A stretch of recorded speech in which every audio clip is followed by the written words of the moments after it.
Hello guys, আগের দিন পুজোর ব্লগটা আপলোড করতে পারিনি বিকজ অফ টায়ার্ড ছিলাম, শরীর খারাপ ছিল। রুদ্রাভিষেকের পুরো ব্লগটা করা আছে, পুরো না, কিছু কিছু পার্ট করা আছে। অভিষেক আছে, আরতির ভিডিও আছে, হোমের কিছুটা আছে। তো সেই ভিডিওটাই আজকে মার্চ করবো, দেখে নাও কেমন লাগলো। অ্যান্ড অবশ্যই কমেন্ট করে জানিও কেমন লাগলো, আর কে কে করেছো মানডে সেটাও কমেন্ট করে জানিও। দেখে নাও ব্লগটা। তো বাবার পঞ্চামৃত স্নান হচ্ছে পৃথক পৃথক, অর্থাৎ প্রথমে দুধ, দ্বিতীয় দই, তৃতীয় ঘি, চতুর্থ মধু এবং পঞ্চম চিনি। এবং তারপরে এই পাঁচটা কিন্তু আবার একসাথে মিশিয়ে পঞ্চামৃত করে শিবের অভিষেক হয়। এই শিবের কিন্তু পঞ্চামৃত অভিষেকটাই হলো মেন।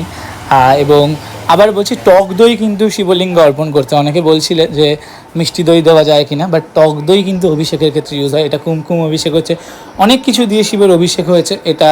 এবং রুদ্রাভিষেক এটা প্রতি বছরই হয়ে থাকে। পৃথক পৃথক দ্রব্য, পৃথক পৃথক কারণের জন্য অভিষেক করা হয়। এটা অষ্টগন্ধা দ্বারা অভিষেক হচ্ছে, সবাই খুব সুন্দর অভিষেক হয়েছে। আমরা টোটাল 7 জন মিলে অভিষেক করেছি। এবং রুদ্রাভিষেকের মেইন পার্ট হলো এই ভৃঙ্গার দ্বারা অভিষেক, যেটা লাস্টে একদম হয়, যেটা পুরো রুদ্রিপাঠের যে 100টা শ্লোক, সেই শ্লোক পাঠ করতে করতে যেই অভিষেকটা হয়। হয়তো তোমরা শ্লোকটা শুনতে পাচ্ছ না, কারণ বিকজ অফ এতটা ভিডিওটা ফাস্ট ফরওয়ার্ডে করা আছে যে শ্লোকটা খুব বিচ্ছিরি লাগছিল শুনতে, তার জন্য মানে আমি মিউট করে দিয়েছি, তাই ভয়েস দিয়ে তোমাদের বলছি। এবং সবাই যারা দেখছি সবাই আমার খুব ক্লোজ মানুষ। আবার রুদ্রাভিষেক হবে আগামী বছর।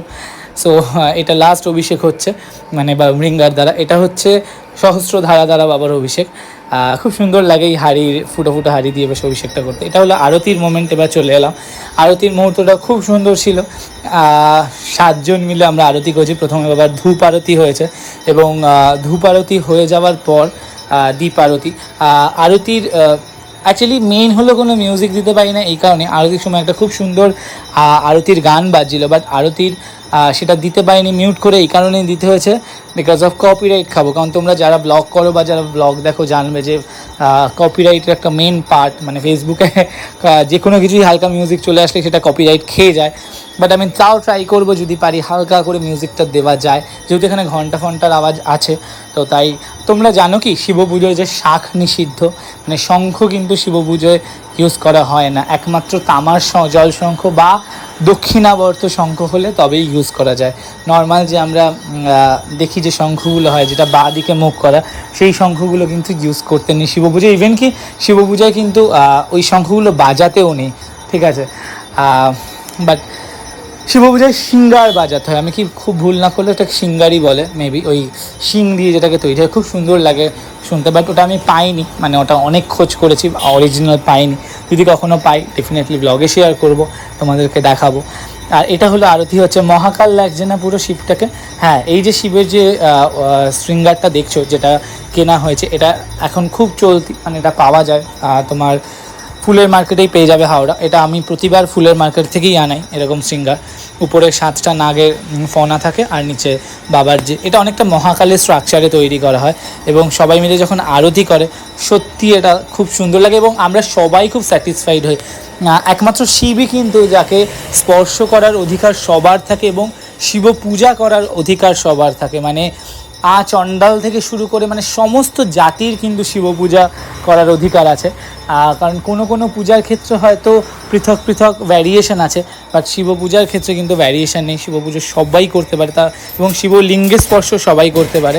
আর কলিকালে তো লিঙ্গ পূজা করার কথা বিশেষভাবে উল্লেখ করা হয়েছে। তো তাই শিবের বোধহয় এত, মানে যে কোনো জায়গায় শিবলিঙ্গকে স্পর্শ করতে দেয়, এবং যে কোনো জায়গায় গেলেই দেখতে পাবে শিবলিঙ্গ আছে। মূর্তি কিন্তু খুব কম আমরা দেখতে পারি, আমরা লিঙ্গটাই বেশি দেখে থাকি। বিকজ অফ কলিকালে লিঙ্গটাই বেশি দেখা যায়, এবং লিঙ্গ পূজা করার কথা আবারও বলছি উল্লেখ করা আছে। সো এটা আরতির লাস্ট পার্ট, চামড় দিয়ে। আর তোমরা হয়তো অনেকে প্যারি করবে যে শঙ্খ ইউজ করলে। আমার ওই শঙ্খটা হলো দক্ষিণাবর্ত শঙ্খ, যেটা আমি যখন কন্যাকুমারীতে গেছিলাম ওখান থেকে আনা হয়েছে। সো দক্ষিণাবর্ত শঙ্খ কিন্তু শিবের পূজায় ইউজ হয়। আবারও বলছি, যেটা রামেশ্বরমে ওরা ইউজ করে, রামেশ্বরম শিব টেম্পলে ওরা দক্ষিণাবর্ত শঙ্খই ইউজ করে। আমি জানি না আমার দক্ষিণাবর্তটা অরিজিনাল কিনা, কারণ দক্ষিণাবর্ত শঙ্খ কিন্তু খুব কম, মানে খুব রেয়ার, 1টার থেকে 2টো পাওয়া যায়। বাট হয় না যে ঠিক আছে চলো কী করবো, যেটা পাচ্ছি সেটাই ইউজ করা হয়। জানি হয়তো এটা করা উচিত না। আর এইদিকে প্রসন্ন হয়ে কী সুন্দর লাগছে দেখো অন্ধকারে। খুব বেশি লোক হয়নি, কারণ এটা কোনো ইনভাইট করে কিছু করতে পারিনি। এটা যারা অভিষেক করেছে তারাই এসেছিলো সেদিনকার। আর এই হলো বাবার ভোগ, সমস্ত গোটা ফল মিষ্টি দিয়ে বাবার সেদিন ভোগ হয়েছিল এবছর, এবং এইটাই আমরা প্রসাদ হিসেবে সবাই খেয়েছি। তোমরা কি জানো শিবলিঙ্গে যে তোমরা যে অর্পণ করবে সেই ফল কিন্তু তোমরা খেতে পারবে না, তোমারটা তুমি খেতে পারবে না, অন্য কেউ অর্পণ করা ফল তোমরা খেতে পারো, বাট তোমারটা খেতে পারবে না। আর এটা হোম, মহামৃত্যুঞ্জয় হোম যেটাকে বলে, মানে রুদ্রাভিষেকের পর আরতির পর এই হোমটা হয়ে থাকে। হোমের ভিডিওটা আমার পাশে একজন আন্টি করে দিয়েছে এবং আহুতি যাচ্ছে। এটার ভয়েস হয়তো শুনতে পাবে, কারণ এটা তো কপিরাইট খাওয়ার কোনো চান্স নেই। সো হোম টোম হলো। কেমন লাগলো ভিডিওটা অবশ্যই জানিও, কারণ সেদিনকার আমার কোনো ফটো তুলে দেওয়ার বা আমার যে ফটো তুলে দেয় দেবাশিস, ও আসেনি, তাই মানে আমাদেরকেই ভিডিওগুলো করতে হয়েছে, ব্লগটা করতে হয়েছে, মানে ব্লগ মানে অ্যাকচুয়ালি ভিডিও করতে হয়েছে, যতটা তো প্রপার ব্লগের মতো করা যায়নি, কারণ কোনো পুজোয় না ব্লগ করাটা যায় না, বিকজ অফ পুজোর দিকে এতটাই কনসেন্ট্রেট দিতে হয় যে মানে ব্লগটা করা যায় না। সো এইটুকুই রইলো। পুজো শেষে একটু কাজ না করলে তো হয় না, তো একটু কাজ করাচ্ছি। হ্যাঁ গো, টুম্পা আন্টি শুধু না, আরেও একজন আছে ওইদিকে, সব এদের দিয়ে না করালে কি আর হয়? দেখাও কেমন লাগলো, ডেফিনেটলি কমেন্ট করে জানিও। আর নেক্সট ব্লগ খুব তাড়াতাড়ি আসছে, তো চলো টাটা, আজকের মতো ব্লগটা এখানে এন্ড করলাম।